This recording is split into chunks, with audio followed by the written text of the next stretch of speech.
জয় শ্রীকৃষ্ণ চৈতন্য প্রভু নিত্যানন্দ শ্রী অদ্বৈত গদাধর শ্রীবাসাদি গৌরভক্তবৃন্দ।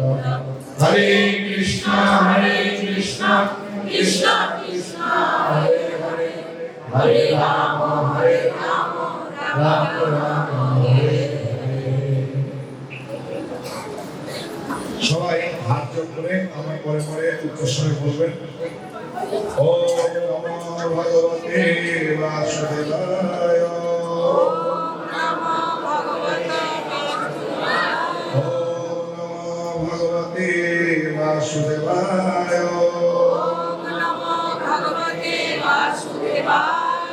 ওম নমো ভগবতে বাসুদেবায়, ওম নমো ভগবতে বাসুদেবায়। নারায়ণং নমস্কৃত্যং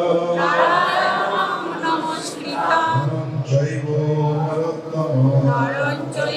নরোত্তমং দেবীং সরস্বতীং ব্যাসং ততো জয় মুদিরয়ে অষ্টপ্রায়েষু অভদ্রেষু নিত্যং ভাগবত সেবয়া ভাগবতের উত্তম শ্লোকে ভক্তির্ভবতি নৈষ্ঠিকী। মুখং করতি বাচালং পঙ্গুলং লঙ্ঘয়তে যৎকৃপাপিতমহং বন্দে পরমানন্দমাধবং শ্রী চৈতন্য ঈশ্বরং শ্রী গুরু দিনকারী। ওম তৎসৎ। সমবেত সমুপস্থিত ভক্তমণ্ডলী, মাতৃমণ্ডলী, সবাইকে আন্তর্জাতিক কৃষ্ণ ভাবনামৃত সংঘ ইসকনের পক্ষ থেকে হার্দিক ধন্যবাদ জ্ঞাপন করছি। এই মধ্যাহ্নকালীন মন্দির উদ্বোধন অনুষ্ঠানে যোগদান করার জন্য, সেই সঙ্গে এইবারের গৃহকর্তা অখিল বৈদ্য মহাশয় এবং তার পরিবারকে অসংখ্য ধন্যবাদ জ্ঞাপন করছি। তিনি খুব সুন্দরভাবে ভগবানের মন্দির নির্মাণ করে প্রতিষ্ঠা করলেন এবং সেই সঙ্গে ভক্ত সেবার এবং ভাগবত কথার আয়োজন করেছেন। আমরা সবাই জানি কৃষ্ণ হচ্ছেন পরমেশ্বর ভগবান, আর সেই কৃষ্ণ এই কলিযুগে শ্রী চৈতন্য মহাপ্রভু রূপে এসে তিনি এই কলিযুগে যে দুর্লভ কৃষ্ণ প্রেম সেটি দান করলেন। তাই আচার্যগণ তারা বললেন, বৈরাগ্য বিদ্যা নিজ ভক্তি যোগ শিক্ষার্থম একম পুরাণ পুরুষ শ্রীকৃষ্ণ চৈতন্য শরীরধারী কৃপাম্বুদিস্তমহম প্রপদ্যে। পরমেশ্বর ভগবান শ্রীকৃষ্ণ চৈতন্য মহাপ্রভুর পরিগ্রহ করে তিনি বৈরাগ্য বিদ্যা এবং ভক্তিযোগ শিক্ষা দান করলেন। তো বৈরাগ্য বিদ্যা,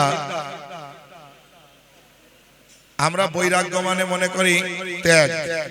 মহাপ্রভু যে বৈরাগ্য শিক্ষা দিয়েছেন সেটা ত্যাগের শিক্ষা নয়, সেটা হচ্ছে যুক্ত বৈরাগ্য। তাই আমরা দেখতে পাই মহাপ্রভুর ভক্ত রঘুনাথ দাস গোস্বামী তিনি অদ্বৈত আচার্য প্রভুর গৃহে শান্তিপুরে এসে মহাপ্রভুর কাছে প্রার্থনা করলেন, মহাপ্রভু আমি গৃহ ত্যাগ করে আপনার কাছে এসেছি, আপনার সঙ্গে আমি থাকতে চাই, আপনি আমাকে কৃপাপূর্বক আপনার সঙ্গে আমাকে রাখুন। তো মহাপ্রভু রঘুনাথ দাস গোস্বামীর মাধ্যমে তিনি আমাদেরকে শিক্ষা দিলেন, মর্কট বৈরাগ্য না দেখাও লোক দেখাইয়া যথাযোগ্য বিষয় ভুঞ্জ অনাসক্ত হইয়া অন্তরে নিষ্ঠা করি বাহ্যে লোক ব্যবহার অচিরাত কৃষ্ণ তোমায় করিবেন উদ্ধার।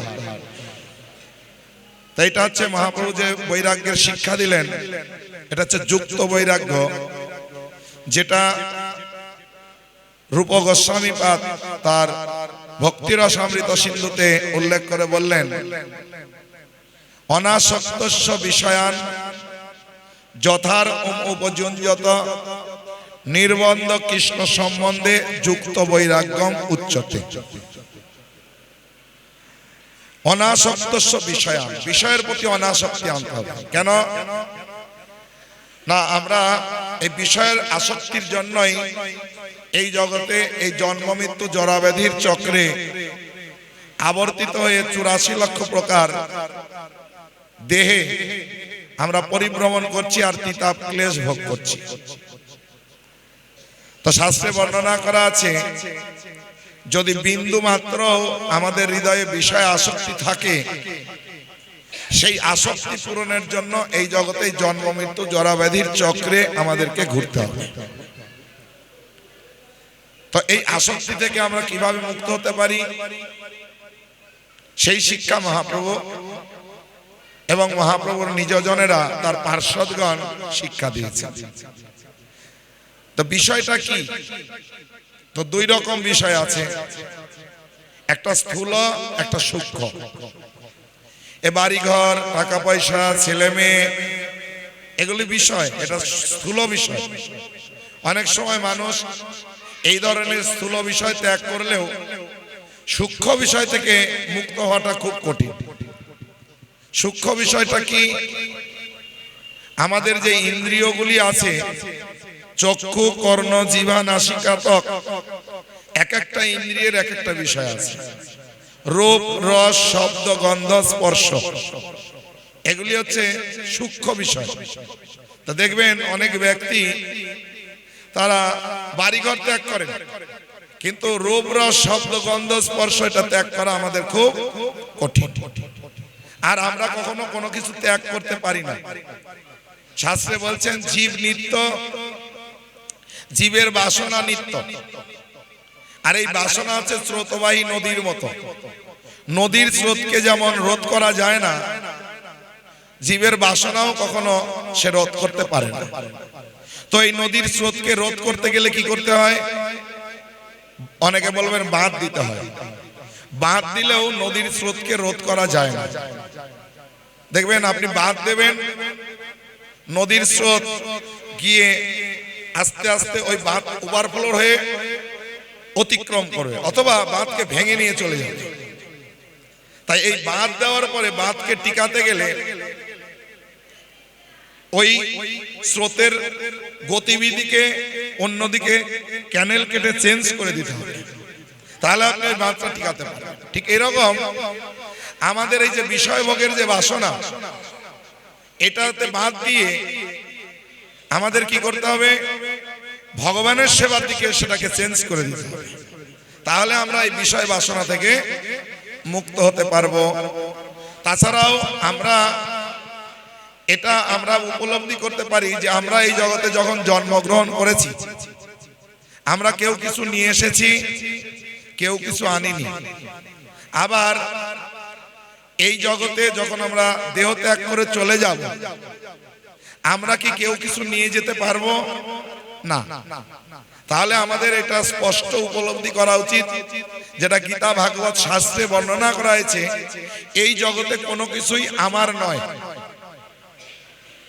কিন্তু এই মাঝখানে জন্ম থেকে মৃত্যু পর্যন্ত এই মাঝখানে আমরা কি মনে করছি? সব আমার, কিন্তু প্রকৃতপক্ষে কোনো কিছুই আমার না। তাই আমাদের কি উপলব্ধি করতে হবে? না, এ কোনো কিছু আমার না হলেও এর মালিক একজন রয়েছে। তাই ঈশা উপনিষদে বর্ণনা করা আছে, ঈশাবাস্যম ইদম সর্বম যৎকিঞ্চ জগতাং জগৎ। এই জগতে কিঞ্চিত পরিমাণে বস্তু, তার মালিক হচ্ছেন ঈশা, পরমেশ্বর ভগবান। হ্যাঁ, তো এই যে ভগবান হচ্ছেন মালিক, আর আমাদের স্থিতি কি? আমরা প্রত্যেকটা জীব হচ্ছে স্বরূপে কৃষ্ণের নিত্য দাস। মহাপ্রভু বললেন, জীবের স্বরূপ হয় কৃষ্ণের নিত্য দাস। তাই দাসের কর্তব্য ভোগ করাও নয়, ত্যাগ করাও নয়। তো অনেকে এই জগতে দেখা যায় তারা ত্যাগ করেন, তারা চিন্তা করেন ত্যাগেই শান্তি। আবার অনেকে চিন্তা করেন যত পারো ভোগ করে যাও, কতদিন আর বাঁচবে, যা পারো ভোগ করে যাও। হ্যাঁ, আচ্ছা, ঋণং কৃত্তা ঘৃতং প্রিবেত যাবৎ জীবৎ সুখং প্রিবেত। যতদিন পারো ঋণ করে এলেও ঘি খেয়ে যাও। হ্যাঁ, বলে ভোগেই শান্তি, ভোগই সব। তাই দেখবেন যেখানে ভোগের কথা আছে সেখানে অনেক লোক পাবেন। আবার কিছু কিছু লোক তারা কি করেন, যেখানে ত্যাগী লোক তাদের পেছনে অনেক লোক ছুটছেন। কিন্তু চৈতন্য চরিতামৃতে বলছেন ভক্তি মুক্তি সিদ্ধিকামী সকলেই অশান্ত। ভোগ করেও কেউ শান্তি লাভ করতে পারে না, ত্যাগ করেও কেউ শান্তি লাভ করতে পারে না। তাই ভগবত গীতায় ভগবান বললেন যেই সংস্পর্শ যা ভোগা দুঃখ জনয় এবতে আদ্য অন্তবন্ত কন্তেও নতেষু রমতে বুধা। যে কি ইন্দ্রিয় দিয়ে ইন্দ্রিয় বিষয় ভোগের মাধ্যমে দুঃখই লাভ হয়। আর এই দুঃখ যে কবে শুরু হয়েছিল, আদ্য আদি, এর আদি নেই, অন্ত কবে যে শেষ হবে তার কোনো অন্ত নেই। তাই আমাদের একটু আগে দীপ্তিমান প্রভু তিনি একটা ভজন করেছিলেন, এ ঘোর সংসারে পড়িয়া মানব না পায় দুঃখেরও শেষ। এ দুঃখের শেষ নেই। হ্যাঁ, কখন দুঃখ শেষ হবে? সাধু সঙ্গ করি হরি ভজে যদি তবে হয় অন্ত ক্লেশ। এই ক্লেশের অন্ত কখন হবে? যখন সাধু সঙ্গ করে হরি ভজন করবে। কেন? ভগবত ভজনার মাধ্যমে আমরা উপলব্ধি করতে পারবো এই বিশ্ব ব্রহ্মাণ্ডের অখিল ব্রহ্মাণ্ডের মালিক হচ্ছেন পরমেশ্বর ভগবান। আমরা কেউ মালিক নয়। আর আমাদের কর্তব্যটা কি? আমি তিন ধরনের লোকের কথা উপমা দেব, আপনারা নির্ণয় করে বলবেন কে শ্রেষ্ঠ ব্যক্তি। তা আমরা একটু আগে দেখলাম এক ধরনের লোক বলছে ভোগী শ্রেষ্ঠ, আর আরেকজনের লোক বলছে ত্যাগী শ্রেষ্ঠ, তাই নয়? তো ধরুন কালকে আপনারা সুন্দরভাবে এখানে নগর কীর্তন করেছিলেন, তাই নয়? তো নগর কীর্তন করতে করতে কারোর পকেট থেকে একটা মোবাইল বা একটা পার্স, টাকার ব্যাগ একটা পড়ে গেল। তো এখন অনেক লোক আছে চারিদিকে তাকাবে, দেখছে ওই ব্যাগটা কেউ দেখছে না, টুক করে তুলে নিয়ে পকেটে ভরবে। আছে এরকম লোক, এরা হচ্ছে ভোগী। আর আরেক ধরনের লোক আছে, তারা দেখে চিন্তা করলো যে এই টাকা, এই বস্তুটা তো আমার না, তাই আমি নাড়বো না, ও নাড়লো না, এরা ত্যাগী।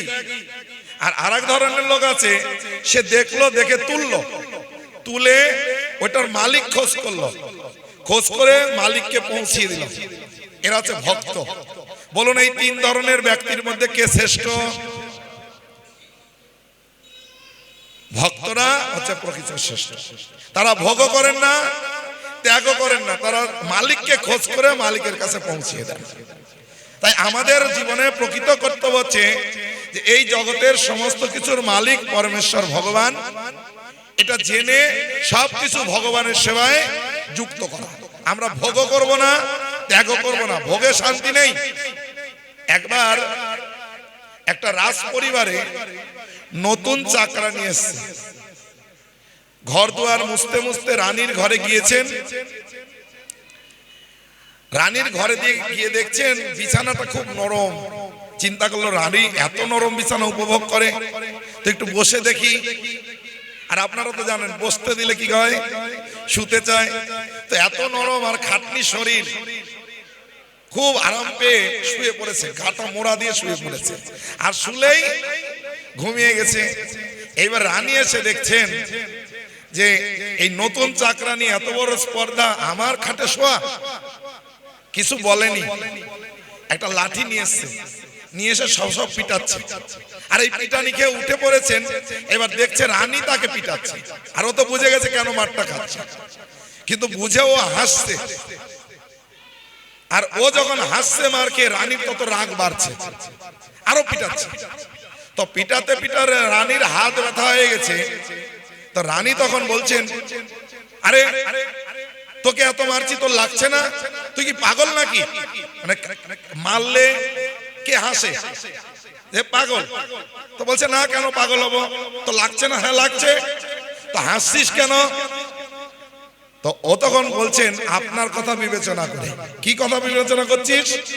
না আমি চিন্তা করছি যে এইটুকু এই নরম বিছানা উপভোগ করে যদি এতগুলো বেত্রাঘাত খাই, আপনি সারা জীবন এই নরম বিছানা উপভোগ করছেন, কত বেত্রাঘাত খাবেন? এখান থেকে কি বুঝলেন? কি বুঝলেন? যে জিনিস আমার নয় ওটা যদি আমি ভোগ করি আমাকে শাস্তি পেতে হবে, যা আমরা এই জগতে পাচ্ছি। এইটা উপলব্ধি করা উচিত, এই জগতে কোনো বস্তু আমার নয়। এটা হচ্ছে পরমেশ্বর ভগবানের।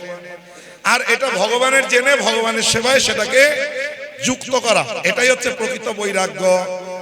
তাই আমরা দেখতে পাচ্ছি আজকে এই যে অখিল বৌদ্ধ মহাশয়, তিনি ভগবান তার পূর্বকৃত কর্মের ফল অনুসারে তাকে অনেক ধন সম্পদ দিয়েছেন।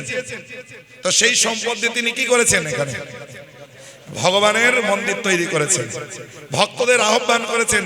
আর তার ইচ্ছা যে এখানে তিনি যেন সবসময় ভগবানের গুণ মহিমা ভক্তরা এসে কীর্তন করবেন। এটাই হচ্ছে যথার্থ আমাদের কর্তব্য। আর এটাকেই বলা হয় বৈরাগ্য, এটা যুক্ত বৈরাগ্য। তাই এখান থেকে আমাদের শিক্ষা গ্রহণ করতে হবে কি? মহাপ্রভু আমাদের এই শিক্ষা দিয়েছেন, আমরা আমাদের পূর্বকৃত কর্মের ফল অনুসারে আমরা যা পেয়েছি আমাদের কিছু ত্যাগ করার দরকার নেই। আবার আমরা সেটা যেন ভোগকেও না করি। আমরা বুঝতে পেরেছি ভোগ করলে কি হতে হবে, কি পেতে হবে? শাস্তি পেতে হবে। হ্যাঁ, তাই আমরা ত্যাগও করব না, আমরা ভোগও করব না। আমরা কি, আমাদের কি কর্তব্য? কি কর্তব্য? সেটাকে ভগবানের সেবায় যুক্ত করতে হবে। আর আমাকে জানতে হবে এটা এই সম্পদ হচ্ছে ভগবানের, আমাকে এটা ভগবানের সেবায় যুক্ত করতে হবে। এটাই হচ্ছে প্রকৃত বৈরাগ্য। আর যে কোনো বস্তু আপনি ভগবানের সেবায় যুক্ত করবেন সেটাই হচ্ছে ভক্তিযোগ। এই বৈরাগ্য আর ভক্তির মধ্যে কোনো বিশেষ পার্থক্য নেই। হ্যাঁ, আমরা আমাদের দৈনন্দিন জীবনের যে কর্তব্য আমরা সেটি যখন ভগবানের সঙ্গে যুক্ত করে সম্পাদন করব সেটা ভক্তি নামে পরিচিত হবে। সেটাই হচ্ছে ভক্তি। ভক্তি মানে অন্য কিছু নয়, যেটা অনেক সময় আমরা এই ভক্তিটাকে অনেক সময় আমরা অপব্যাখ্যা করি। আমরা ভক্তি মানে কি মনে করি, কি বুঝি? যে একটু কান্নাকাটি হবে, একটু গড়াগড়ি যাবে, এটা লুটাপুটি খাবে, একটু কুলাকুলি করবে, তাহলে ভক্তি। হ্যাঁ, আর যেখানে এগুলি নেই সেখানে ভক্তি নেই। তা একবার ভক্তি সিদ্ধান্ত সরস্বতী ঠাকুর তিনি একটা উপাখ্যান বলছিলেন যে মানুষ এই হরিনাম কীর্তন আদিতে কান্নাকাটি কেন করে, আর ওটা কি সত্যিকারের ভক্তি? তো এই ভক্তির কথা উল্লেখ করে বলছেন এই যে চৈতন্য চরিতামৃতে, যে নিজ ইন্দ্রিয় প্রীতি বাঞ্ছা তারে বলি কাম, কৃষ্ণ ইন্দ্রিয় প্রীতি বাঞ্ছা ধরে প্রেম নাম। এই যে আমাদের ইন্দ্রিয় আছে, এই ইন্দ্রিয় দিয়ে যখন ইন্দ্রিয়ের বিষয় আমরা সংস্পর্শ পাবো, যখন সেই ইন্দ্রিয় দিয়ে ইন্দ্রিয়ের বিষয় সুখের চিন্তা হবে, তাহলে সেটা হচ্ছে কাম। হরে কৃষ্ণ কৃষ্ণ কৃষ্ণ হরে হরে, হরে রাম রাম রাম হরে হরে। যেমন আমরা দেখলাম বিষয় কি মনে আছে আপনাদের? বিষয়টা কি কারো মনে আছে?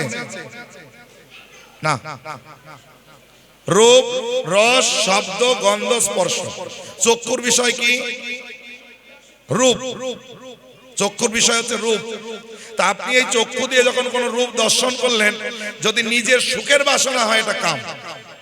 কাম মানে অন্য কিছু নয়, কাম কথার অর্থ হচ্ছে ইচ্ছা, ইন্দ্রিয় সুখের ইচ্ছা, এটা হচ্ছে কাম।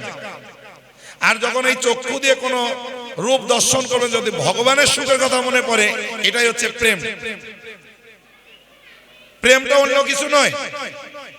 হ্যাঁ, তাই আমরা দেখবেন যারা ভক্তি জীবন আমরা শুরু করেছি, কিছু কিছু আমাদের কাম থেকে রূপান্তরিত কৃষ্ণ প্রেম হৃদয়ে জাগরিত হচ্ছে। কিভাবে আমরা উপলব্ধি করতে পারবো? আপনারা ভগবানের সেবা করছেন, ভগবানকে সুন্দর করে ফুল দিয়ে সাজান।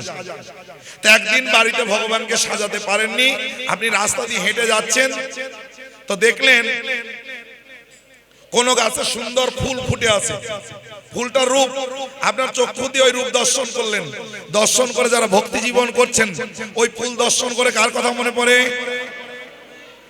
এখানে কত সুন্দর ফুল, এই ফুল পেলে আমি যে ভগবানকে সাজাতে পারতাম, এটা প্রেম।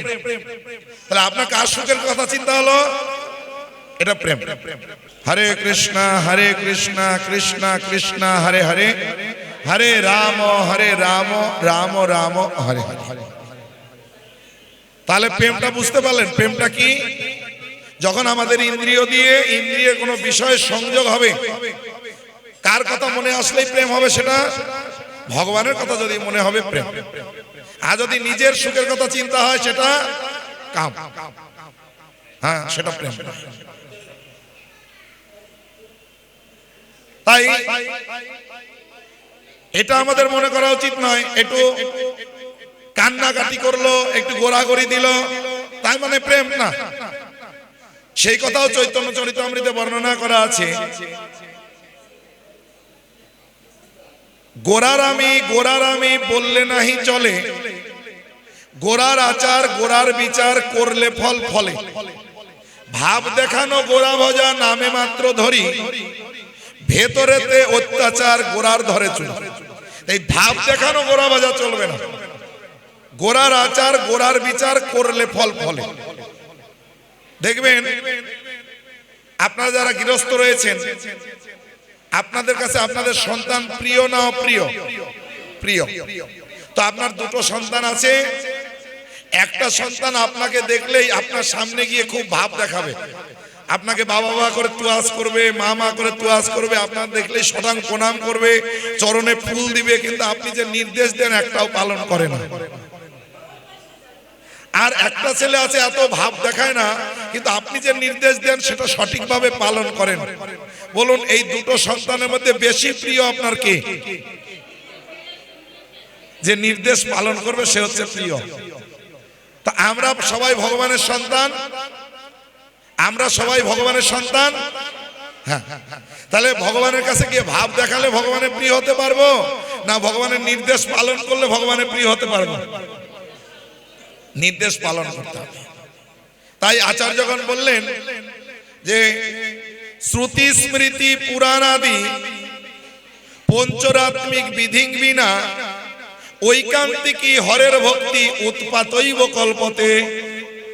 শ্রুতি স্মৃতি আমাদের যে বৈদিক শাস্ত্র তাকে বলা হয় শ্রুতি স্মৃতি। শ্রবণ করে এই জ্ঞান এসছে এবং স্মৃতিতে ধারণ করে জ্ঞান এসছে, তাই বলা হয় শ্রুতি স্মৃতি। পুরাণ পঞ্চরাত্মিক বিধিং বিনা, এই সমস্ত শাস্ত্র বিধি ব্যতি রেখে যদি কারোর মধ্যে ঐকান্তিক ভক্তি দেখা যাবে তাহলে বুঝবেন সেটা ভক্তি নয়, সেটা পরবর্তীতে উৎপাতের সৃষ্টি করবে। উৎপাতৈব কল্পতে। তাই দেখা যায় শাস্ত্রের বিধি সে পালন করে না, কিন্তু ঐকান্তিক ভক্তি দেখা যায় না এরকম, ওটা ভক্তি নয়। হ্যাঁ, ওটা ভক্তি নয়, ওটা পরবর্তীতে কি হবে? আমি একটা প্রবাদ বাক্য বলবো, আপনারা সবাই জানেন, আমি অর্ধেকটুকু বলবো আর আপনারা জোরে করে সবাই পরেরটুকু বলে দেবেন। আমি জানি আপনারা সবাই জানেন এটা। অতি ভক্তি, বুঝতে পেরেছেন? সেই জন্য ভক্তিটা কিরকম হবে না, গীতা ভাগবত শাস্ত্রের যে নির্দেশ সেই অনুসারে যখন কেউ নিজের জীবনকে পরিচালনা করবেন সেই বুঝবেন যে তার মধ্যে ভক্তি রয়েছে, এটা ভক্তি। গীতা ভাগবতের শাস্ত্র কেউ পালন করে না কিন্তু তার মধ্যে ঐকান্তিক ভক্তি, ওটা ভক্তি নয়। ওই ভক্তি পরবর্তীতে উৎপাত সৃষ্টি করবে। সেই জন্য আমাদের ভক্তিটা, রিয়েল ভক্তিটা উপলব্ধি করতে হবে, সত্যিকারের প্রকৃত ভক্তিটা কি। এই যে লোকে হরিনাম কীর্তনে এসে কান্নাকাটি করে, গড়াগড়ি করে, কেন? ভাব দেখায় কেন? হয়তো তার কিছু জাগতিক জিনিস ক্ষতি হয়েছে, ভগবানের কাছে এসে মনে পড়ে যায়, কান্নাকাটি করে। নির্দেশ দেন সেটা সঠিকভাবে পালন করেন। বলুন এই দুটো সন্তানের মধ্যে বেশি প্রিয় আপনার কি? যে নির্দেশ পালন করবে সে হচ্ছে প্রিয়। তো আমরা সবাই ভগবানের সন্তান, আমরা সবাই ভগবানের সন্তান। হ্যাঁ, তাহলে ভগবানের কাছে গিয়ে ভাব দেখালে ভগবানের প্রিয় হতে পারবো, না ভগবানের নির্দেশ পালন করলে ভগবানের প্রিয় হতে পারবো? নির্দেশ পালন করতে হবে। তাই আচার্যগণ বললেন যে শ্রুতি স্মৃতি পুরাণাদি পঞ্চরাত্মিক বিধি বিনা ঐকান্তিকী হরের ভক্তি উৎপাতৈব কল্পতে। শ্রুতি স্মৃতি, আমাদের যে বৈদিক শাস্ত্র তাকে বলা শ্রুতি স্মৃতি। শ্রবণ করে এই জ্ঞান এসছে এবং স্মৃতিতে ধারণ করে জ্ঞান এসছে, তাই বলা শ্রুতি স্মৃতি। পুরাণ পঞ্চরাত্মিক বিধি বিনা এই সমস্ত শাস্ত্র। আপনাদের যদি সৌভাগ্য থাকে তাহলে গুরু মহারাজ আপনাদেরকে দর্শন দিবেন, হরিকথা আপনারা গুরু মহারাজকে এখানে মানে জুমের মাধ্যমে আপনারা হরিকথা শ্রবণ করতে পারবেন। তা আমরা কি বলছিলাম মনে আছে? কি বলছিলাম? ও, পাঠক কান্না করছিল, আর না শ্রোতা কান্না করছেন, পাঠক গিয়ে প্রণাম করলেন। প্রণাম করে বললেন যে আপনার মতো মহানুভব শ্রোতা আমি কখনো দেখিনি। তা আপনি কি বুঝেছেন আপনি একটু বলুন। তখন ওই শ্রোতা পাঠককে বলছেন, অত শত আমি বুঝি না, 2 দিন আগে আমার একটা ছাগল মারা গেছে, আর আপনার মুখের দিকে তাকিয়ে আমার ছাগলের কথা মনে পড়েছে। কেন না, ওই পাঠকের একটু দাড়ি ছিল ছাগলের মতো, আর ওই ছাগলেরও দাড়ি ছিল। তো বলছে আপনি যখন কথা বলছিলেন তখন আপনার দাড়িগুলো যেমন নড়ছিল, আমার বাড়িতে যখন ছাগল খেত তখন ওরকম দাড়িগুলো নড়তো। তো দেখবেন অনেক সময় এই হরি কীর্তন মানে হরিনাম কীর্তনে অনেক ব্যক্তি আসে, কান্না করে। কেন? হয়তো বাড়িতে কিছু ক্ষতি হয়ে গেছে, আর ওই ক্ষতির কথা ভগবানের কাছে তো এসছেন, ওটা মনে পড়ে। ও তখন চিন্তা করে, ভগবান আমার এই ক্ষতিটা হয়ে গেল, এটা যদি থাকতো, এরকম ভাবে চিন্তা করে তখন ওর চোখ দিয়ে জল আসে। আর আমরা দেখে কি মনে করি? কি মনে করি? এ কত বড় ভক্ত। হ্যাঁ, এইরকম জাগতিক কোন ক্ষতি ভগবানের কাছে এসে মনে পড়ে, আর লোকে কান্না করে, আমরা মনে করি ভক্তি। আর একটা উদাহরণ আমরা দেখতে পাই, একবার হরিদাস ঠাকুর হরিনাম প্রচার করতে যাচ্ছেন, একটা জায়গায় সাপুরিয়া বিন বাজিয়ে সাপ খেলা দেখাচ্ছেন। আর এই বিনের আওয়াজ শুনে হরিদাস ঠাকুরের কালীয় নাগের দমনের কথা স্মরণ এসেছেন, আর এসে তার হৃদয়ে কৃষ্ণ প্রেম জাগরিত হয়েছে, তিনি গড়াগড়ি দিচ্ছেন। আর যারা সাপ খেলা দেখছিলেন এটা দেখে সবাই এসে হরিদাস ঠাকুরের চরণধুলি নিচ্ছেন। আর পাশ দিয়ে একজন ব্রাহ্মণ যাচ্ছিলেন, ওই ব্রাহ্মণ চিন্তা করলো, আরে হরিদাস এ তো যৌবনকুলে জন্মগ্রহণ করেছে, কি একটু গড়াগড়ি দিচ্ছে, আর সব লোকেরা এসে এর চরণধুলি নিচ্ছে, আমি ব্রাহ্মণ, আমাকে কেউ প্রণাম করছে না, তা আমি যদি একটু গড়াগড়ি খাই তাহলে লোকেরা কত না আমাকে সম্মান করবে, কত চরণধুলি নিবে। ও গড়াগড়ি শুরু করে দিয়েছে। আর ওই সাপুরিয়া বাবা ও বুঝতে পেরেছেন যে এই হরিদাস ঠাকুরের মধ্যে যে ভাব উঠেছে এটা আসল ভাব, আর এই সাপুরিয়ার যে মানে এই যে ব্রাহ্মণের ভাব এ হচ্ছে নকল ভাব, এ বাহবা পাওয়ার জন্য এই ভাব দেখাচ্ছে। তাই সাপুরিয়া তার যে বাঁক ছিল, বাঁক বোঝেন তো, ওই বাঁক নিয়ে এসে ওই ব্রাহ্মণের পাশায় 2টা ঘা দিয়ে দিয়েছে, আর ও বাপ বাপ করে উঠে পালিয়ে গেছে। আসলে যখন কারো হৃদয়ে কৃষ্ণ প্রেম জাগরিত হবে তার বাহ্য কোনো জ্ঞান থাকবে না, কে পিটাচ্ছে কে কি করছে বাহ্যিক কোনো জ্ঞান থাকবে না। তাই এই হরিনাম কীর্তনে যদি কেউ গড়াগড়ি দিচ্ছে, একটু ভাব দেখাচ্ছে, একটু লাঠি নিয়ে আসবেন, 2-4টা পাশায় ঘা দিয়ে দেখবেন, তাহলে যদিও বাহ্যিক তোর জ্ঞান না থাকে তাহলে বুঝবেন সত্যিকারের ভাব। আর যদি দেখবেন ওই বাড়িতে ব্যথা পাচ্ছে তাহলে বুঝবেন এটা ভাব নাই। তো অনেক সময় দেখা যায় এরকম সস্তা কিছু সম্মান বাহবা পাওয়ার জন্য মানুষ এসে ভাব দেখাচ্ছে, আর আমরা কি মনে করছি এক পরম ভক্ত। তো এটা ভক্তি নয়। আসলে ভক্তি মানে হচ্ছে ভগবান গীতা ভাগবত শাস্ত্রে যে নির্দেশ দিয়েছেন সেই নির্দেশ অনুসারে আমাদের জীবনকে পরিচালনা করা। তাই ভগবত গীতায় ভগবান কৃষ্ণ তিনি কি বললেন? যৎ করসি যদশ্নাসি যজ্জুয়সি দদাসি যৎ তপস্যসি কন্তেয় তৎকুরু সমদর্পণ। তুমি যা করো, যা খাও, যা দান করো, যা হোম করো, যা যজ্ঞ করো, তৎকুরু সমদর্পণম, সব আমাকে অর্পণ করো। সর্বকর্মাণি অপি সদা কুর্বন্ন মদ ব্যাপাশ্রয়। তুমি যা কিছু কর্ম করো সব কর্ম আমাকে আশ্রয় করে করো।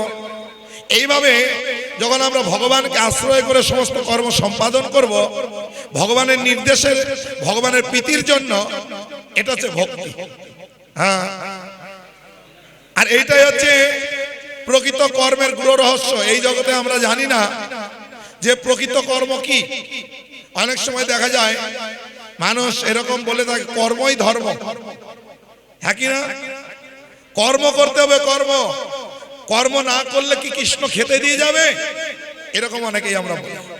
হ্যাঁ, তো এর মধ্যে অনেক রকম যুক্তি রয়েছে। দেখুন, প্রথমত হচ্ছে আপনি কর্ম করছেন তাই জীবিত আছেন। আপনি কর্ম না করলে কৃষ্ণ খেতে দেবে না, আপনি বাঁচতে পারবেন না। বলুন তো, আমরা যদি 2 দিন না খেয়ে থাকি মারা যাব না বেঁচে থাকবো? বেঁচে থাকবো। আপনার নাক আর মুখ যদি ধরে রাখা হয় 10 মিনিট, কি হবে? বেঁচে থাকবেন না মারা যাবেন? কোনটার গুরুত্ব বেশি? তাহলে অক্সিজেনের গুরুত্ব বেশি। আপনি যতই কর্ম করুন, আপনি ওই কর্ম করে চাল ডাল খেয়ে জীবন ধারণ করতে পারবেন না যদি ভগবান অক্সিজেন না দেন। আপনার জীবনে আপনি কত টাকা ইনকাম করেন, যেমন চাল ডাল কিনে খেতে হয়, যদি ওইরকম অক্সিজেন কিনে জীবন ধারণ করতে হতো, যেমন করোনা কালে আমাদের অক্সিজেন কিনতে হচ্ছে, এরকম সারা জীবন যদি অক্সিজেন কিনে জীবন ধারণ করতে হয়, আপনার জীবনে আপনি কত টাকা ইনকাম করেন যে টাকা দিয়ে আপনি অক্সিজেন কিনে জীবন ধারণ করবেন? তাহলে আপনার জীবন ধারণের কৃতিত্বটা কার বেশি? ভগবানের। এমনকি আমি যে অন্ন ডাল সবজি খাচ্ছি, এটার কৃতিত্ব ভগবানের। কি করে না, ভগবত গীতার 3য় অধ্যায়ে ভগবান অর্জুনকে বললেন, অন্নাৎ ভবন্তি ভূতানি পর্যান্নাৎ অন্ন সম্ভব যজ্ঞাৎ ভবতি পর্জন্য যজ্ঞ কর্ম সমুদ্ভব। অন্ন খেয়ে প্রাণীগণ জীবন ধারণ করেন। অন্ন কিভাবে উৎপন্ন হয়? বৃষ্টি হওয়ার ফলে। আপনি যতই কর্ম করেন, মাঠে গিয়ে বীজ বপন করুন, যদি বৃষ্টি না হয় আপনার ওই গাছ কিন্তু বড় হবে না, ধান ফসল ফলবে না। বৃষ্টি হচ্ছে জন্যই ফসল ফলছে। এখন আপনি বলবেন, প্রভু বৃষ্টি না হলে তো কি হচ্ছে, শ্যালো লাগাবো। বৃষ্টি না হলে আপনার শ্যালোতে কাজ করবে না, লিয়ার পাবে না। হ্যাঁ কি না? আপনার কোনো কৃত্রিম উপায়ে আপনি এই জগতে কোনো কিছুই ফসল ফলাতে পারবেন না যদি বৃষ্টি না হয়। এই জন্য ভগবান বললেন, অন্নাৎ ভবন্তি ভূতানি পর্জন্যাৎ অন্ন সম্ভব। অন্ন কিভাবে লাভ হয়? বৃষ্টি হওয়ার ফলে। আর বৃষ্টি কিভাবে উৎপন্ন হয়? যজ্ঞাৎ ভবতি পর্জন্য। যজ্ঞ করার ফলে বৃষ্টি হয়। এই যে এখানে যজ্ঞ করা হয়েছে, কিন্তু এই কলিযুগের নির্ধারিত যজ্ঞ কি? সংকীর্তন যজ্ঞ। তাই ছিল প্রভুপাদ তিনি তার তাৎপর্য উল্লেখ করে বললেন, এই যে কলিযুগের অনুমোদিত যজ্ঞ সংকীর্তন যজ্ঞ যদি কেউ আরাধনা করবেন, তাহলে আর মানুষ খাওয়া পড়ার কোনো অভাব থাকবে না। তখন সন্তুষ্ট হয়ে ভগবান বৃষ্টি দান করবে, অনেক ফসল ফলবে। তখন ওই ফসল যখন বেশি ফলবে, তখন ওটা বাজারে যখন রপ্তানি থাকবে, দাম কমে যাবে। তখন আপনি ওটা কেনার জন্য অল্প পরিশ্রমে অল্প টাকা ইনকাম করলে আপনি খেয়ে জীবন ধারণ করতে পারবেন। আর সেই সময়টা আপনি ভগবানের সেবায় যুক্ত করতে পারবেন। এইভাবে সম্পূর্ণরূপে আমরা ভগবানের কৃপাতেই আমরা জীবন ধারণ করে আছি। তাই এই যে কর্মের গুরু রহস্যটা কি? যারা কর্মই ধর্ম বলছি, যদি কর্মই ধর্ম হয়, আমাদের কর্ম করতে হবে ধর্মের জন্য। মানুষ কর্মই ধর্ম করতে গিয়ে কর্মের পেছনে ছুটছে, ধর্ম কোথায় পালাচ্ছে খুঁজে পাওয়া যাচ্ছে না। আর এই কর্মবিহীন যে ধর্ম, এটা হচ্ছে পাপ কর্ম। চার বলে গতি কি? তাই ছিল প্রভুপাদ বলছেন দুটো বর্গ আছে, একটা প বর্গ একটা অপবর্গ। এই যারা কর্মই ধর্ম বলে এদেরকে বলে কর্মী। এই কর্মীরা তারা প বর্গ গ্রহণ করে। প বর্গটা কি? প, ফ, ব, ভ, ম। পথে পরিশ্রম, কঠোর পরিশ্রম করে। পরিশ্রম করতে করতে ফ মুখ দিয়ে ফেনা বের করে দেয়, হ্যাঁ কি না? আর ফেনা বের করেও লাস্টে গিয়ে দেখে ব, ব্যর্থ। আমি জীবনে যা করলাম ব্যর্থ। যখনই দেখলো আমার যা কিছু সব ব্যর্থ হয়ে গেল, তখন কি হয়? ভয় উৎপন্ন হয়। তারপরে কি হয়? ম, পরিশেষে সে মৃত্যুবরণ করে। এইভাবে সে পরিশ্রম করতে করতে জীবন থেকে, জগৎ থেকে কুকুর বেড়ালের মতো বিদায় নেয়। তাই আমাদের অপবর্গ গ্রহণ করতে হবে। অপবর্গটা কি? এ, বি, সি, ডি, ই। এতে অ্যাসোসিয়েশন, ভক্ত সঙ্গ। ভগবত ভক্তি লাভ করতে গেলে ভক্ত সঙ্গের মধ্যে থাকতে হবে। তাই বলছেন কলৌ সঙ্গ শক্তি। তাই দেখবেন এই যে কিভাবে কলিযুগে শুধু ভক্তি নয়, যে কোনো জিনিস সফলতা লাভ করতে যাবেন আপনাকে সঙ্গবদ্ধ হতে হবে। এই যে আমরা দেখতে পাই কয়েক বছর আগে টোটো উঠলো। টোটো যখন প্রথম এক দুইটা উঠেছে ও জায়গা পায় না কোথায় থাকার। আর যখন ওই টোটোগুলো ইউনিয়ন করে নিল, সঙ্গবদ্ধ হয়ে গেল, তখন দেখা গেল অন্যরা আর জায়গা পাচ্ছে না। এখন টোটো এমন ভাবে বিস্তার হয়ে গেছে, সঙ্গবদ্ধ হয়েছে। তাই কলৌ সঙ্গ শক্তি। এই কলিযুগে আমরা যদি ভক্তিতে সফলতা লাভ করতে চাই, সঙ্গবদ্ধ ভাবে থাকতে হবে। তাই মহাপ্রভু তিনি কি করলেন? নিত্যানন্দ প্রভুকে নির্দেশ দিলেন এই কলিযুগের মানুষ যাতে ভগবত ভক্তিতে সঙ্গবদ্ধ হতে পারে। তাই নিত্যানন্দ প্রভু এই ভক্ত সঙ্গ দান করবার জন্য তিনি নামট্ট সঙ্গ গঠন করলেন। নামট্ট সঙ্গ হচ্ছে ভক্ত সঙ্গ। তাই আমাদের প্রত্যেকেরই কর্তব্য যে ভক্ত সঙ্গ করা, এই নামট্ট সঙ্গ। আর দ্বিতীয় হচ্ছে বুকস, বিতে বুকস, ভগবানের দিব্য অপ্রাকৃত গ্রন্থ আমাদেরকে অধ্যয়ন করতে হবে। হ্যাঁ, এই গীতা ভাগবত যখন আমরা অধ্যয়ন করব, গীতা ভাগবতের মাধ্যমে আমরা প্রকৃত জ্ঞান লাভ করব। এখন এই জগতে আমরা যে জ্ঞান লাভ করেছি এটা জ্ঞান নয়, এটা অজ্ঞান। তাই দেখবেন স্কুল কলেজে যে জ্ঞান দেওয়া হয়, আজ থেকে 10 বছর পূর্বে স্কুল কলেজে যে জ্ঞান দেওয়া হতো, এখন বর্তমানে স্কুল কলেজে সেই জ্ঞান আছে না পরিবর্তন করা হয়েছে? হ্যাঁ, কেন? যেটা প্রকৃত জ্ঞান নয়, তাই পরিবর্তন করা হচ্ছে। আর ভগবান যে জ্ঞান দেন সেটা হচ্ছে প্রকৃত জ্ঞান। সেই জ্ঞান কখনো পরিবর্তন করতে হয় না, বা সেই জ্ঞান ভুল বলে কেউ প্রমাণ করতে পারেন না। এই যে ভগবত গীতার জ্ঞান ভগবান কতদিন আগে দান করলেন? 5000 বছর পূর্বে না। চতুর্থ অধ্যায়ে ভগবান অর্জুনকে বলছেন, হে অর্জুন, তোমাকে এই জ্ঞান যে আমি দিচ্ছি, এটা প্রথম তোমাকে আমি দিচ্ছি না। এই জ্ঞান আমি প্রথম সূর্যদেব বিভৎসনকে দান করেছিলাম। সূর্যদেব বিভৎসন তা মানব জাতির পিতা মনুকে দান করেছিলেন, মনু ইক্ষ্বাকুকে দান করেছিলেন। এবং পরম্পরা প্রাপ্তিম রাজর্ষয়া বিদু, রাজর্ষিরা এভাবে গুরু পরম্পরার মাধ্যমে জ্ঞান লাভ করেছেন। তাই প্রভুপাদ তাৎপর্য বলছেন যে ভগবান যে সূর্যদেবকে এই জ্ঞান দিয়েছিলেন মিনিমাম 1200 কোটি বছর পূর্বে, আর সেই একই জ্ঞান তিনি কলিযুগের মানুষের জন্য 5000 বছর করে দিলেন, সেটা পরিবর্তন করলেন না, একই জ্ঞান। হ্যাঁ,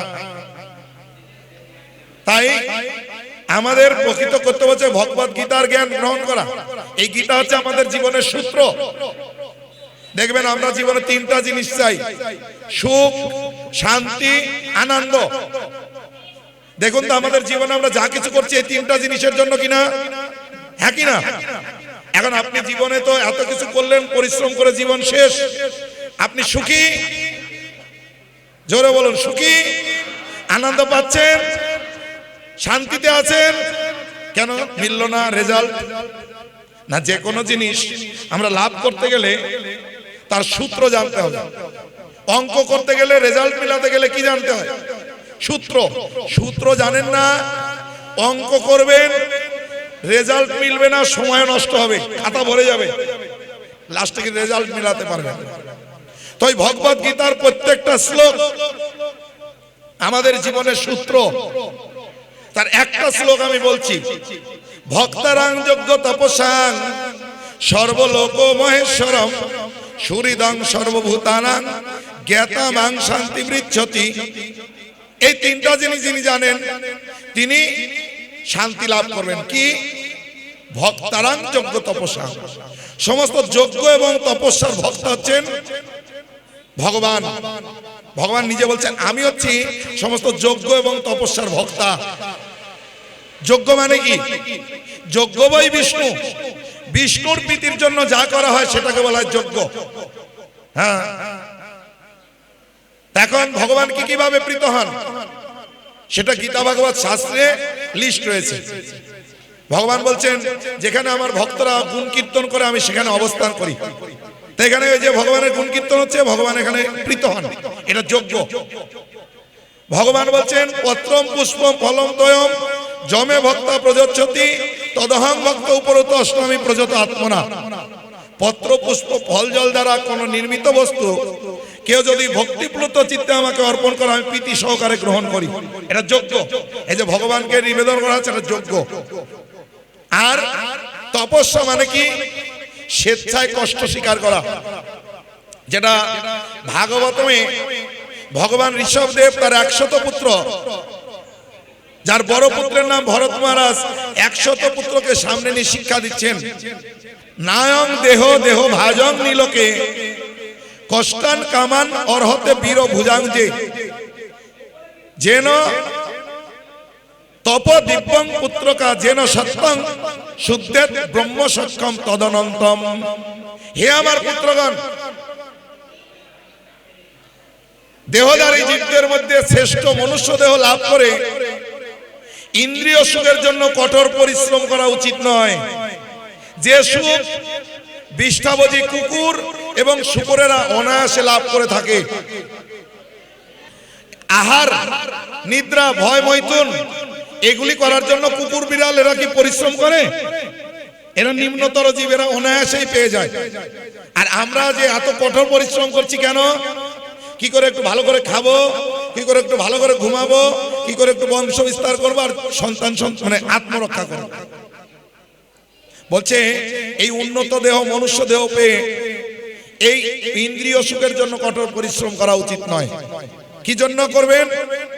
ভগবত সেবা পর অপ্রাকৃত তপস্যা করা উচিত, যার ফলে হৃদয় নির্মল হবে আর জরাতীত ইন্দ্রিয় সুখ মানে অপ্রাকৃত আনন্দ লাভ হবে।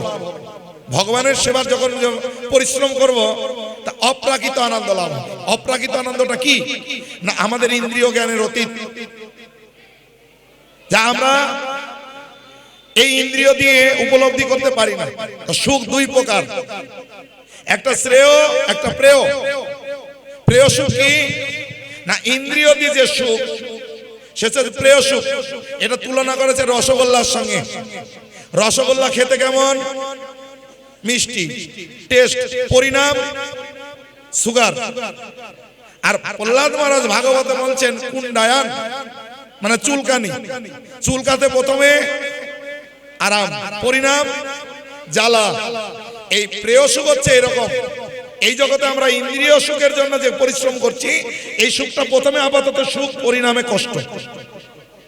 ভগবত ভক্তির সুখ এটা শ্রেয় সুখ, আর আপাতত কষ্ট, পরিণামে সুখ।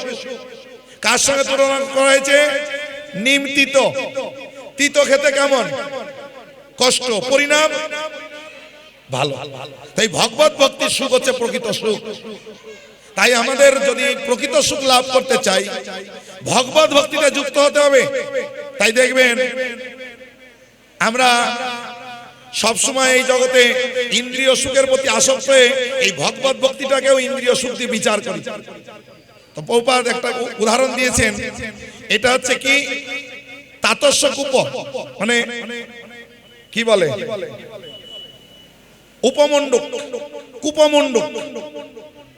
মানে কুয়ার ব্যাঙের সঙ্গে তুলনা। একটা কুয়াতে ব্যাঙ আছে আর আটলান্টিক মহাসাগর থেকে একটা ব্যাঙ লাফাতে লাফাতে কুয়ার কাছে এসেছে। এখন দুইজন ব্যাঙের দেখা হয়েছে। এই কুয়ার ব্যাঙ আটলান্টিক মহাসাগরের ব্যাঙকে জিজ্ঞাসা করছে, বন্ধু তোমার বাড়ি কোথায়? বলছে আটলান্টিক মহাসাগর। তো বিচিত্র নাম তো। এই আটলান্টিক মহাসাগর কত বড়? আমার কুয়ার মতো? বলছে না, অনেক বড়। তা বলছে তাহলে কুয়ার ডবল? বলে না, অনেক বড়। তারপর কুয়ার 4 ডবল? বলে না, অনেক বড়।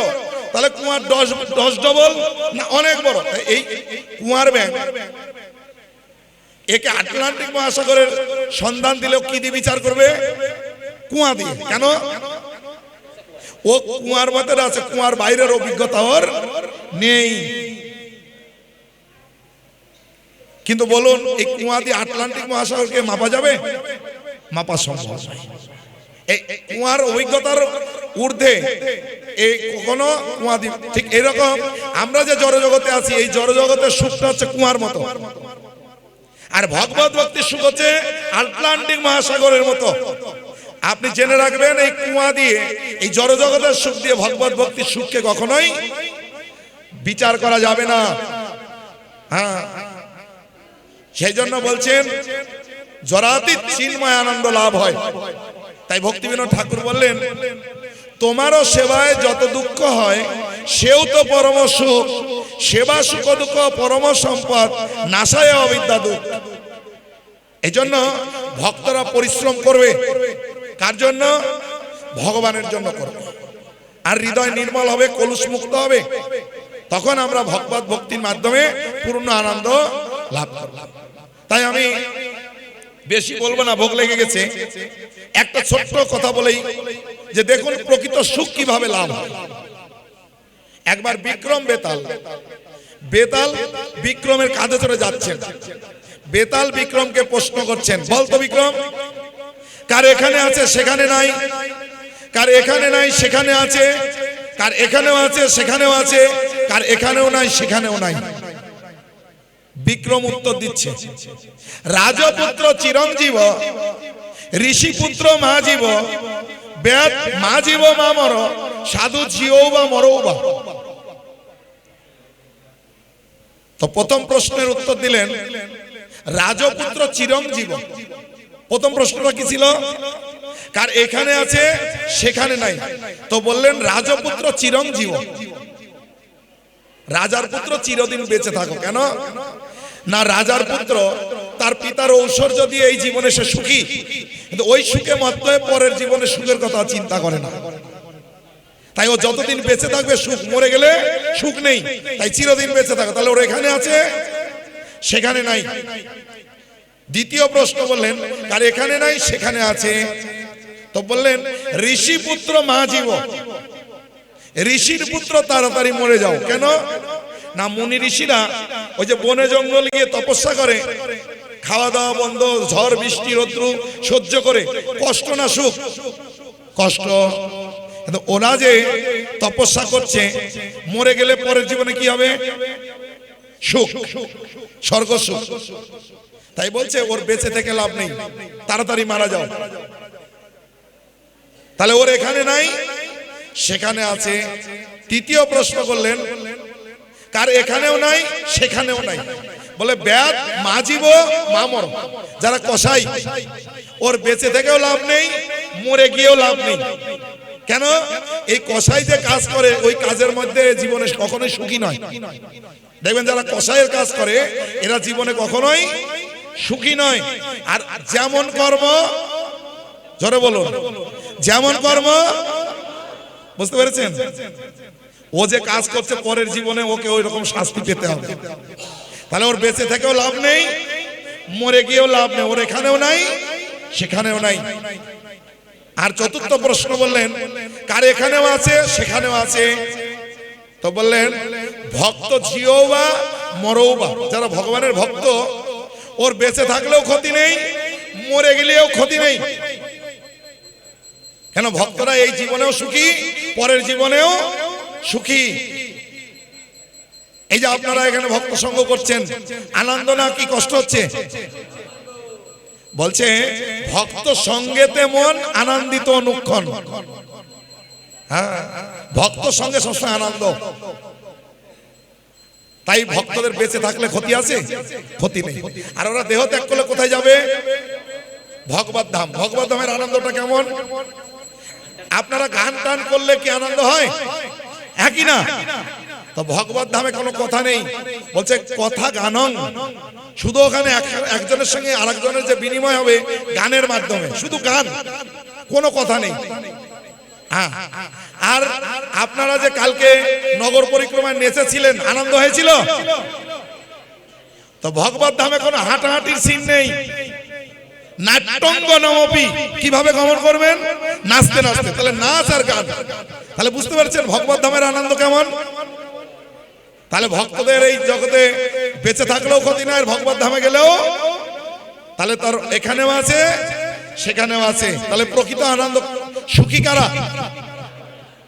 তাহলে আমি যদি প্রকৃত জীবনে আনন্দ পেতে চাই কি করতে হবে? ভক্ত হতে হবে। হ্যাঁ, ভক্তরাই প্রকৃত সুখী। এই জন্য আমাদেরকে ভক্তদের কর্তব্য হচ্ছে সবকিছু তারা ভগবানের সেবায় নিজেকে যুক্ত করবে, ভগবানের জন্য পরিশ্রম করবে, ভগবানকে ভক্ত রূপে স্বীকার করবে। আর দ্বিতীয় হচ্ছে ঈশ্বর, সর্বলোক মহেশ্বরম। ভগবান হচ্ছেন পরমেশ্বর। ঈশ্বর মানে কি? নিয়ন্ত্রা। দেখবেন এই জগতে প্রত্যেকের নিয়ন্ত্রণ করার প্রবণতা আছে, আছে না? হ্যাঁ কি না? আপনি নিয়ন্ত্রা কিনা কি করে বুঝবেন? প্রভুপাদ বলছে যে নিজেকে নিজে নিয়ন্ত্রণ করতে পারে সে অন্যকে নিয়ন্ত্রণ করতে পারে। বলুন, আমরা কেউ নিজেকে নিজে নিয়ন্ত্রণ করতে পারি? যদি তা না বুঝতে পারেন, কারা কারা বিদ্ধ হতে চান হাত তুলুন। বিদ্ধ হতে চান? আর ওই হয়ে গেছি বলছি না, কারা কারা হতে চান হাত তুলুন। কেউ বিদ্ধ হতে চাই না। আমি কি আমার যৌবনকে ধরে রাখতে পারি? না। কিন্তু কৃষ্ণ কুরুক্ষেত্রের যুদ্ধের সময় অর্জুনের রথের সারথি ছিলেন। তার বয়স মিনিমাম 99 বছর। দেখতে কেমন? পূর্ণ যৌবন সম্পন্ন। তাহলে ভগবান কৃষ্ণ দেখুন। আর আমাদের মধ্যে কৃষ্ণের মধ্যে এইটা হচ্ছে পার্থক্য। যদিও কৃষ্ণের জন্ম নেই, আমাদের দৃষ্টি দিয়ে আমরা দেখলাম কৃষ্ণ জন্মগ্রহণ করেছেন। আমরা জন্মগ্রহণের পরে আমাদের রূপের পরিবর্তন হয়, যৌবনের পরে বার্ধক্যে চলে যায়। কৃষ্ণ জন্মগ্রহণ করে রূপ পরিবর্তন করে যৌবনের পরে আর কিন্তু বার্ধক্যে যাননি। তাহলে তার যৌবনকে তিনি নিয়ন্ত্রণ করে ধরে রেখেছেন। তাহলে কে নিয়ন্ত্রা? ভগবান কৃষ্ণ হচ্ছে নিয়ন্ত্রা। তাই আমাদের কি করতে হবে? ভগবান কৃষ্ণের নিয়ন্ত্রণে যেতে হবে। আর তিনি হচ্ছেন বন্ধু সুহৃদং। এই জগতে কেউ বন্ধু নেই, এই জগতে সব স্বার্থপর। আপনার সঙ্গে দেখবেন যে বন্ধুত্ব করবে কে? আপনার শক্তি, সামর্থ্য, সৌন্দর্য, প্রতিপত্তি দেখবে, দেখবেন বন্ধু দেখবেন। আর যখন এইগুলো দেখবেন না, দেখবেন কোনো বন্ধু খুঁজে পাবেন না। আমি ছোটবেলা একটা গল্প শুনেছিলাম। একজন তাঁতি তাঁত বুনতে বুনতে 2 টাকা 20 টাকা 10 টাকা নোট পেয়েছে। 20 টাকা। আর আগেকার দিনে 20 টাকা ইনকাম করা মানে খুবই বিশাল ব্যাপার। ও এত আনন্দ, ও কি করেছে, 2 পাশে 2টা 10 টাকার নোট রেখে ওই তাতে খটখটা যায়, জানেন তো? ওই আওয়াজের তালে তালে এদিকে 10, এদিকে 10, এদিকে 10, এদিকে 10। এমনি তাঁতিরা ভোরে উঠে তাঁত বনে, পাড়ার লোকের ঘুম নষ্ট হয়। আবার কয়েকদিন ধরে খালি 10 10 করে চেঁচাচ্ছে। পাড়ার লোকেরা রেগে গেছে যে এই বেটা 10 10 কেন করে দেখি তো। এসে দেখছে 2টা 10 টাকার নোট রেখে খালি 10 10 করছে। তো বলছে তোমার 10 10 শোনাচ্ছি জানো। তো ওই 10 টাকার নোট 2টা চুরি করে নিয়ে চলে গেছে। তো তাঁতি দেখছে 10 টাকার নোট 2টা নেই, কিন্তু চেঁচামেচি বন্ধ করছে না। কি বলছে? এদিকে ফস, এদিকে ফস, এদিকে ফস, এদিকে ফস। তো এটা কি বুঝলেন এই কথার মাধ্যমে? না, আপনার শক্তি, সামর্থ্য, সৌন্দর্য থাকবে, 2 দিকে তাকাবেন, বন্ধু দেখবেন কত? এদিকে 10, এদিকে 10। আর শক্তি, সামর্থ্য, সৌন্দর্য থাকবে না, বন্ধু দেখবেন, তাকাবেন, কি দেখবেন? এদিকেও ফস, এদিকেও ফস, কোনো বন্ধু খুঁজে পাবেন না। হ্যাঁ, আসলে এই জগতে কেউ প্রকৃত বন্ধু নেই। প্রকৃত বন্ধু হচ্ছেন কৃষ্ণ। কি করে? একটা ছোট্ট উদাহরণ দিয়ে শেষ করব। দেখুন, আপনার পরিবারের জন্য আপনি কিছু কাজ করতে গিয়ে অন্যায় হয়ে গেছে, যার ফলে আপনি জেলে আছেন। আপনি যাদের জন্য জেলে গেলেন তারা কেউ বলবে এ আমার জন্য জেলে গেছে, ও যতদিন জেলে থাকবে আমি কি ওর সঙ্গে জেলে থাকবো? কেউ আছেন? না। আপনারা পায়খানায় কিট দেখেছেন? পায়খানায় কিট দেখেছেন? কখনো কখনো কিন্তু আমাদের কর্মফল অনুসারে পায়খানার কিট রূপেও জন্মগ্রহণ করতে হবে। তো ভগবান কৃষ্ণ বলবে না তুমি তোমার কর্মফল অনুসারে পায়খানার কিট রূপে জন্মগ্রহণ করেছো, আমি যদি তোমার সঙ্গে থাকবো কেন? তিনি কিন্তু পরমাত্মা রূপে ওই কিটের মধ্যে, ওই নোংরার মধ্যে গিয়ে ওই কিটের পরমাত্মা রূপে থাকবেন। তো বলুন কে প্রকৃত বন্ধু? এই জন্য এই সূত্রগুলি আমাদের জীবনে গ্রহণ করতে হবে। তাই আমাদের প্রত্যেকের উচিত ভগবত গীতা কে আশ্রয় করা, আর কলিযুগের যুগধর্ম হরিনাম কিভাবে করবো না? ভক্ত সঙ্গে থেকে। তাহলে আমরা জীবন সার্থক করতে পারবো, আমরা শুদ্ধ ভগবত ভক্তি লাভ করব এবং সবকিছু ভগবানের সেবায় যুক্ত করে মহাপ্রভুর যে শিক্ষা আমরা সেটি লাভ করে জীবনকে সার্থক করতে পারবো। হরে কৃষ্ণ কৃষ্ণ কৃষ্ণ হরে হরে, হরে রাম রাম রাম হরে হরে।